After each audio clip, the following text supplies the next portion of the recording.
Matt was on the verge of freezing to death, yet, strangely enough, he was stripping off his clothes, his whole body shaking uncontrollably. The temperature had already plummeted to a terrifying -22 degrees Fahrenheit.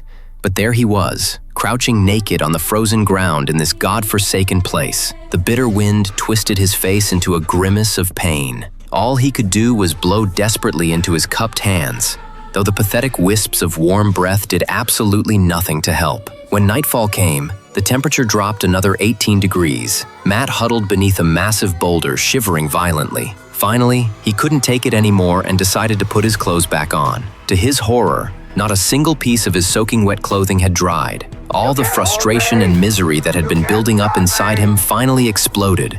He couldn't understand why he had such rotten luck. Not only had he gotten lost while skiing, but he'd also fallen through the ice into bone-chilling water. Just as he was venting his anger at the world, Matt's eyes suddenly lit up with hope. There, on a distant peak, was a house with lights glowing in the windows. The sight of that house filled him with childlike joy.